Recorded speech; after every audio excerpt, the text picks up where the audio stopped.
course, watching our nationals both in Israel and in Iran.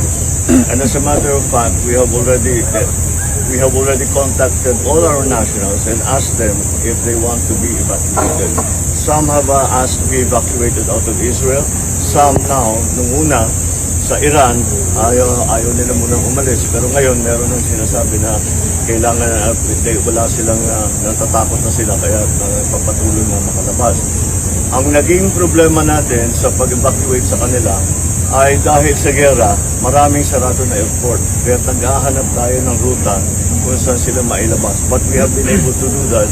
And the first batch, in fact, Secretary Kakdak is already on his way to Israel, to Jordan, para ma-coordinate niya both the evacuees from Israel and the evacuees from Iran. To raise the alert level 3 or 4?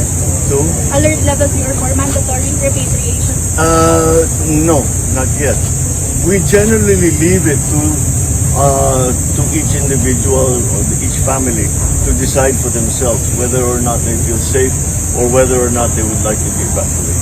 Sir, the expected impact is higher oil prices here. How are we bracing for that, sir? Well, again, we are starting already with the assumption that the oil prices will in fact go up, and I cannot see how it will not, because the Straits of Hormuz will then be blocked if it escalates. The oil cannot come out of its sources, so the prices will certainly be affected. So the subsidies that we have always given, fuel subsidies that we gave to, remember, if you remember during the pandemic, lalong-lalo na yung mga nagpapasada, yung mga parang hanap buhay naman sila, bigyan natin ng fuel subsidies. Now we will have to do the same for those who are severely affected, stakeholders, by any instability in the price of oil. Yes, it's a serious problem.